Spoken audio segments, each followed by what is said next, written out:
Hey guys, what's up? It's Alex or Nuzz here, and in today's video, we're going to be doing the new Wilderness Slayer in the Wilderness Reborn update.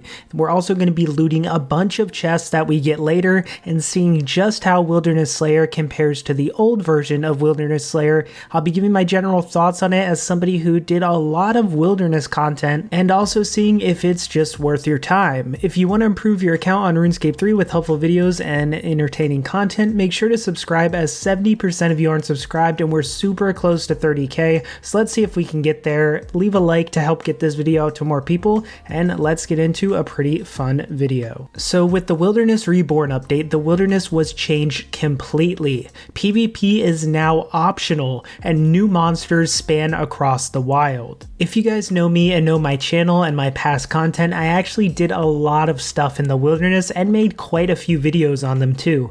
No, I didn't really partake in PvP, but I did do a lot of stuff like Revenants. I have the full collection log, and I even went there to try to get the Revenant Dragon pet. I think I have like 7 or 8 pets. I've done a ton of Lava Strike Worms as well, and I'm working on completing all the drops from that. And I've probably done around 300 Wilderness Slayer tasks in my time. I made a whole video on Wilderness Slayer, so I know a lot about it. I've made Revenant guides, Lava Strike Worm guides, Wilderness Slayer guides, so it's safe to say I've spent a lot of time in the wild. And honestly, when this update was announced, I was actually really excited because while I'm not a PvPer per se, I do like the Wilderness as a whole in terms of the risk-reward concept. Sure though, being attacked sucks by PKers, and even worse when there's things like getting skull tricked or something like that, but the part I actually did enjoy about the Wilderness was the risk-reward factor. So you would go in and you would have a risk, of course, but there would be things that could reward you for doing so, and I was afraid that the Wilderness would kind of be just another safe area with no real risk reward, but it seems like there is kind of a good reward to it, and I think the update actually keeps this a little bit. So with this update, not only is the Wilderness reworked in terms of graphics, which by the way look really nice, and there's also new monsters around, but now Slayer is completely different in the Wilderness. So Wilderness Slayer has changed. So before you would get tasks, and they would for the most part have a lot shorter length, and they weren't that great for Slayer XP because of course it's monsters in the Wilderness and there wasn't actually too many. You'd get things like green dragons and revenants, and you'd get like 30 revenants or 40 green dragons, and you'd finish these really fast, like in less than 5 minutes, and you just continue doing this. This is how you actually farmed Wilderness Slayer. You had an emblem which you could use to rank from tier 1 all the way up to tier 10, and to do that you'd have to complete over 100 Slayer tasks in the wild. Then once you got a tier 10, you could trade it in and buy things like the tier 87 Wilderness weapons. However, this left us with kind of little Slayer XP. Nobody really did Wilderness Slayer to level up their Slayer, and they were pretty bad at drops for the most part unless you got lucky at Revenants or something. Most of the monsters in the Wilderness, you know, didn't drop that much stuff because it was just like green dragons, blue dragons, hellhounds, stuff like that. But now it's completely changed. Back then the problem is that getting PK'd would lose you an entire tier on your emblem. So at higher tier of an emblem, that could set you back many hours, like 30 tasks, so it was not a small thing to die. Now the new Wilderness Slayer is much more like traditional Slayer. It feels more like just kind of the Wilderness is a new Slayer area that people are regularly gonna go to if they find it's worth the risk, and there is a little bit more risk. As you go through the Wilderness, your threat level rises as you start killing things, and things start to attack you, like a volcano can randomly shoot missiles after you, and bands of monsters can be sent to ambush you. So while there is a risk there, you don't have to worry about PKers like skull tricking you or losing your items, forgetting to protect item if you die, because you just get sent to death's office and have to pay for your gear back just like any other PVM death. And while this sucks, you at least don't have to worry about losing your valuable items. Now you also receive a Wilderness chest after doing each Slayer task, which is another added thing, which kind of changes how Wilderness Slayer works. So instead of saving up for an emblem and then using those points to buy rewards, it's actually kind of an RNG component. So you get these chests after you complete each task. So every single task, you also get more Slayer points if your threat level is higher, and you also can earn Reaper points. And then also, of course, the Wilderness drop table that was always there is still there, that you can get those drops like Revenant drop enhancers, Ancient Warrior Warriors equipment patches, stuff like that you can get from the Wilderness drop table too, so that's still there when killing these monsters. So in today's video, what I decided to do was I decided to go and do 10 full Slayer tasks in the wild, see how it was, see if I die, get these Wilderness chests, and basically go and see the loot we could get from them. I know you can get some big loot, so that's what we're going to do in this video. Now, I basically just went with the Slayer VIP ticket and got what tasks seemed good. So there was a Reddit post actually that has a map of the Wilderness and all the new monsters, and also one of somebody that went and did all the tasks and talked about which ones they thought were good and which ones were bad. So I'll leave that in the description because that really helped me out. And honestly, it felt pretty much like normal Slayer. I did do a lot AFK, and I know I probably shouldn't AFK because I did end up dying once because I was AFKing too much, but it wasn't like I was getting bombarded by things constantly. If an ambush came, I could just run away.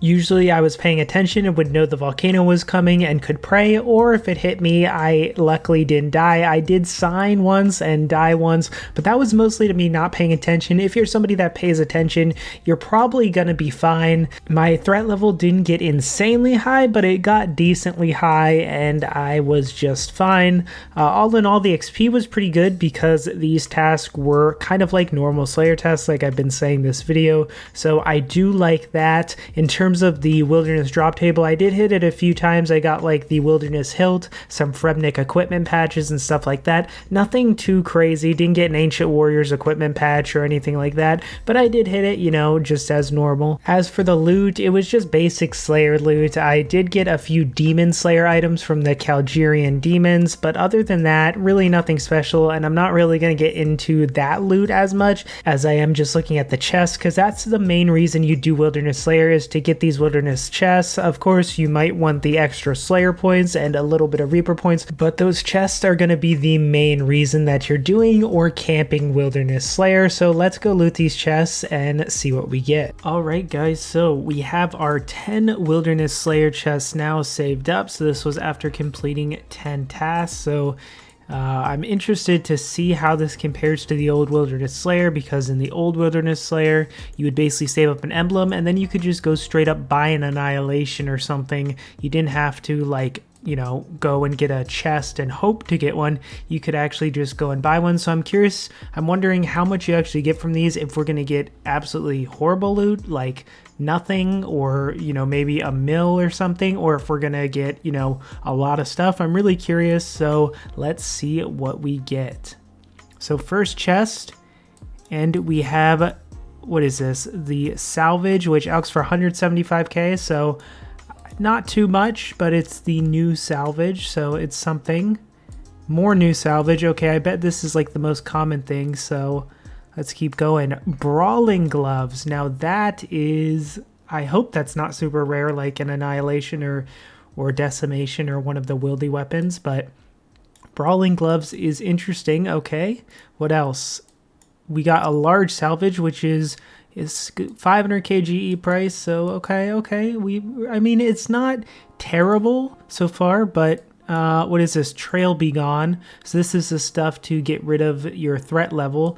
Not sure how desirable this is going to be, but hey, we did get 2. Come on, show us something. Ooh, what is this? Volcanic protection.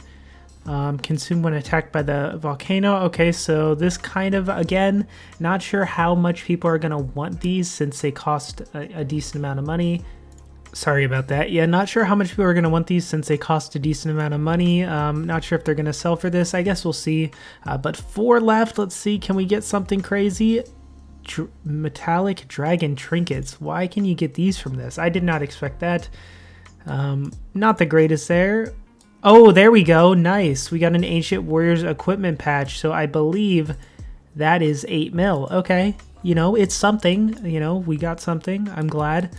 And let's see. What do we got? What was that? I believe we got another large salvage. And time for the last chest. More Trail Be Gone. So looks like from 10 chests, we got around 10 mil. We did get kind of lucky with the patch. It would have been like 2 mil without it. We do get the brawling gloves, which I'm not sure, that could be very rare, seeing as brawling gloves are a rare drop. No wilderness weapon, but I've got to say, based on this, I'm not disappointed, and I'm not like, oh my gosh, wow, this is amazing. I'm kind of, in the middle, because if you don't know, during Wilderness Slayer, you would have to do like 100+ tasks to buy a wilderness weapon. Like, you would have to grind a lot, but the thing was, the tasks were very, very fast. You get something like 40 green dragons, you get something like 30 revenants. So they weren't actually like real typical Slayer tasks. They were very, very fast. So I didn't expect, you to get have to do like 100 chests, hopefully not, to get a wilderness weapon, seeing as before you would do that, but the tasks were way faster. But honestly, I feel like the reward chest is pretty decent, seeing that these are tasks you might already do otherwise. So if you're somebody that's training Slayer and you want to potentially make a little more money, doing your tasks in the wilderness, although it might be a little more dangerous, some of the spawns are actually even better. So some Slayer monsters are actually easier to kill in the wild because there are more spawns. You can kill them faster, you can AoE better, but not only that, you have these chests that you'll get every single task you do, which is the reason that I will mainly be doing this. Now, of course, you do have to go and do Wilderness Slayer from Mandrith, but at the same time, these tasks are going to give you good XP most of the time, so you're not going to be like before where you weren't doing Wilderness Slayer for XP at all, you got horrible XP. This, you will actually get good XP while doing Slayer. So if you want an option that's different, that can make you a little bit of extra money, that has a potential chance to get you that big drop, I know there's probably going to be a lot of people saving up these chests till they have hundreds or even thousands of these and opening them all up and seeing all the loot they get. I'm excited to see once somebody opens like 1,000 of these. But I actually think I'm going to be doing more Wilderness Slayer. I mean, it was pretty fun. I still need 120 Slayer. I'm not too far off, but maybe I'll finish out my 120 Slayer and then open up all those chests on a future road to party at, so that could be pretty fun. So yeah, I